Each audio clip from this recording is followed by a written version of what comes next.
quand on parle justement de ces grossesses-là, est-ce que vous avez déjà eu une fois affaire à un cas de viol, un cas de grossesse précoce comme ça, et comment vous avez réagi? Ce qui m'intéresse, c'est le responsable de cet acte-là. Ce monsieur, peut-être c'est un enseignant, peut-être c'est un parent qui couche avec sa fille, peut-être que c'est une grande personne du village qui couche avec une fille de 16 ans, qui enseigne ces jeunes filles-là. Comment vous réagissez quand ces genres de cas arrivent? Il y a des cas qui sont très compliqués et des fois tu te vois main liée. Tu ne peux pas réagir. L'autre fois, il y a un enfant qui est tombé enceinte, une jeune fille de 13-14 ans. Puisque le jour là, moi, je lui donnais 15 ans. Quelqu'un me dit non, elle n'a pas encore 15 ans. Qui est tombée enceinte, c'était à l'hôpital. Je rappelle que je suis à l'hôpital aussi. Ok. Les Vous parents êtes personnel de santé? Je suis personnel de santé. En infirmerie, technicienne de santé environnementale, technicienne promotrice de santé. Bon, je pense que vous rejoignez également la vision de Marie Koutoglo, environnement. Oui, on compte travailler ensemble. Bon, vous devez déjà penser à beaucoup de choses intéressantes. Mais non, vu que vous êtes aussi dans la santé, vous interagissez aussi avec les enfants. Intéressant. Dans ce plateau, je crois que c'est beaucoup de visions qui se rentrent les unes dans les autres. Une coalition.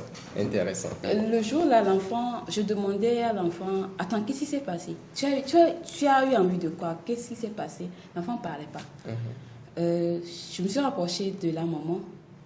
Mais il n'y avait pas Soïd Founé. Oh! C'est notre pasteur. Et quand tu demandes, et vous êtes-tu? Pas Soïd. Yadraï. C'est une bénédiction. Ah bon? En fait, devant ce cas, ça veut dire qu'il y a du boulot à faire. Un grand boulot. C'est vrai qu'on parle aujourd'hui des sensibilisations sur tous les réseaux, mais à l'intérieur du pays, il y a beaucoup de choses à faire. C'est là où je parle de l'ignorance. Sont vraiment négligents. Ils sont trop concentrés à Lomé. Oui. Beaucoup de choses se passent à Lomé, mais à l'intérieur. À l'intérieur, c'est une autre réalité. Mais tout de suite, pendant qu'on parle, moi, je me vois déjà, vous quatre, vous vous réunissez, vous descendez dans un village, dans une localité, puisque vous tous, vous êtes dans les villages, et chacun essaie d'apporter quelque chose, essaie d'étudier la vision du village, qu'est-ce que vous pouvez apporter. Et en un projet, toutes les quatre associations descendent sur le terrain. Nous avons un projet comme ça à Ouli, où nous avons commencé avec la journée internationale des droits de la femme le 8 mars, où nous avons touché les femmes. Après, l'association Sauvons nos enfants aussi a touché les enfants. Nos enfants. Est-ce qu'il y a Sauvons nos enfants? N'est pas ici, mais c'était en collaboration avec JEDS qu'ils ont touché les femmes et les enfants. Nous comptons aussi avec JEDS toucher les jeunes dans la localité et ensuite aussi toucher aussi l'environnement. L'environnement. Donc, c'est tout un truc que nous avons commencé depuis janvier, que nous allons continuer jusqu'à la fin de l'année. Ce sera fabuleux. Toutes les quatre visions sur un même terrain. Je pense que les populations vont bénéficier parce que chacun va apporter son expertise et en temps réel. C'est pourquoi nous sommes en train de parler de ça. Parce que d'une manière ou d'une autre, comme M. Fabrice a planté le décor, tout ce qui se fait à la communauté touche la femme africaine. Exactement. Parce que nous parlons de la femme africaine. On ne peut pas parler de la femme africaine tant que la fille de cette femme-là est enceinte à 13 ans. Oui. Cette femme-là ne peut pas être épanouie. Non. Quand l'enfant de cette femme-là est là, qui ne va pas à l'école, parce que la femme n'a pas les moyens, la femme ne sera pas épanouie. Quand la femme dort dans une chambre où il n'y a pas de moustique, une moustiquaire, où elle ne se lave pas les mains, sa santé va en pâtir. Et quand cette femme-là n'a pas de revenus sous la main, non, je vois qu'à vous quatre, vous répondez à plusieurs besoins. En tout cas, c'est une fierté, c'est un honneur pour moi de vous avoir ce matin à côté de moi dans cette émission. Oui, nous avons vraiment échangé. Et je pense que oui, Marie, si vous permettez, c'est l'occasion pour moi de lancer un appel à tous ceux qui sont en dehors de ce plateau actuellement, ceux qui nous suivent. Là, je ne vais pas parler de façon vague. Je vais parler d'un village que je maîtrise déjà, qui est en manque d'eau potable. Pas seulement d'eau potable, mais d'eau. Et imaginez si on est en manque d'eau seulement, jusqu'à parler d'eau potable, l'environnement est touché, l'enfant est touché, la jeunesse est touchée, la femme est touchée. C'est l'occasion pour nous de faire appel à tous ces bonnes volontés qui veulent apporter leur pierre, qui veulent porter ce fardeau que nous portons déjà avec nous, pour qu'ensemble on puisse venir en aide à ces populations. Cette population chez qui l'eau, le bidon de 25 litres est à 150 francs. Oui, excusez-moi, la femme ne peut pas être propre. Là, nous parlons d'environnement. L'enfant ne peut pas se doucher. Parce que quand on se rend compte qu'il y a certains qui utilisent le bidon de 25 litres pour se doucher une fois et qu'il faudrait dépenser 150 francs. Wow. L'enfant ne peut pas se doucher. L'enfant ne peut pas boire suffisamment d'eau. L'enfant s'est touché. Le jeune qui n'a pas d'argent pour se procurer tout ce genre de... Pour une jeune fille. Qui tout le monde est touché. Alors, par seulement ce projet, je pense qu'on peut répondre à tellement de choses. Alors là, l'appel est lancé. Pour toute personne qui veut mettre la main dedans, nous sommes là. Nous sommes déjà 4, y compris M. Attor, pour nous appuyer. Nous sommes 5 pour porter ce projet déjà. Pour donner du sourire à cette population. Comme quoi la devise commune, c'est... Seul on va vite. Seul on va vite, ensemble on va vite. Intéressant. Je crois que nous avons dit beaucoup de choses. Je ne vais pas vous retenir plus longtemps. C'est un honneur pour moi de vous avoir reçu, comme je le disais. Nous allons recentrer le thème et vous allez me donner votre mot de fin par rapport à ce sujet-là. Quand on parle de la femme africaine, le regard que vous avez sur la femme à l'ère de la Covid, nous l'avons déjà partagé. La femme africaine a reçu beaucoup de coups de la part de la Covid, mais il y a eu beaucoup d'espoir. La femme africaine a essayé de se débattre par rapport à ça. Vos différentes associations ont des projets pertinents, très pertinents, que je salue déjà. Et s'il y a possibilité que les gens puissent vous soutenir pour pouvoir apporter votre pierre à la construction de cet idéal-là. Maintenant, au terme de cette émission, qu'est-ce que vous pouvez nous dire, vous, M. Hila Fabrice, en tant que jeune Togolais, en tant que jeune leader engagé pour faire de ce monde un paradis pour les générations futures? Qu'est-ce que vous pouvez nous dire, M. Hila Fabrice? Si je dois dire, on ne pourrait pas avoir un monde meilleur si la fille, je peux dire, à 5 ans est enceinte. À 5 ans. On ne pourrait pas parler d'un monde meilleur. C'est une façon de parler. Si la fille à 16 ans, elle est mutilée.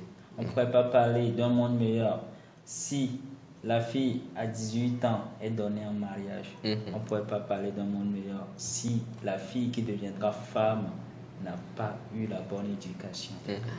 Osons et osez avec nous. C'est l'appel que je lance. Wow. Merci beaucoup, M. Hila Fabrice. C'est un appel très court, mais très profond. Je peux applaudir? Oui. D'accord. Donc, vous prenez en même temps? Ou bien vous voulez qu'on fasse le tour? T'en sortez pas l'émotion. Merci beaucoup à tous. Merci pour cette émission. Je rappelle que vous êtes présidente d'une association qui s'occupe de l'environnement, Action Planète Neuve. Pas seulement de l'environnement, mais tout ce qui a trait avec l'amélioration des conditions de vie de la population. D'accord. Donc voilà. Donc je pense, au vu des échanges, que nous faisons du travail déjà, mais il reste beaucoup de choses à faire. Et il faudrait vraiment qu'on puisse arriver à se surpasser, à aller encore d'un niveau supérieur. Parce que, comme Marie l'a dit, il faut former des gens. Et ces personnes formées, alors tout vont encore former des gens. Mais si nous croisons les bras, nous ne voulons pas former, la relève ne sera pas assurée. Donc, on va faire du travail et travailler encore plus avec les jeunes, d'autres enfants, pour leur donner vraiment cette envie-là d'être au service de la communauté. Donc, merci beaucoup. Merci beaucoup. Mademoiselle Marine Modi, on peut acclamer pour Marine Modi. D'accord. Maintenant, tu t'es transportée. Donc, votre mot de fin, je voudrais que vous puissiez l'orienter par rapport à vos camarades jeunes. D'accord? C'est vrai que nous sommes tous jeunes, mais je crois que tout le monde n'est pas engagé dans la vie associative comme vous le faites. Mais avec ces échanges que nous avons faits, nous avons compris que plus que jamais, il faut que plus de jeunes s'engagent. Oui. Que plus et de jeunes... si, par exemple, moi qui se dis engagé, il y a des choses que je ne peux plus me permettre de faire. C'est-à-dire? Voilà, si par exemple, je ne peux plus aller me permettre de me donner à un homme facilement pour avoir l'argent. Parce que j'ai déjà des informations que je dois utiliser. D'abord, ça nous aide nous-mêmes et ça aide les autres personnes. C'est ça. Merci beaucoup pour votre deuxième mot de fin. D'accord, Marie. Ok. S'il faut dire aux jeunes, s'il faut dire un mot aux jeunes, c'est de leur rappeler que l'engagement, c'est tout un sacrifice. L'engagement n'a jamais été facile parce qu'en dehors de nos obligations de famille, nos obligations au boulot, nous devons consacrer encore du temps pour le social.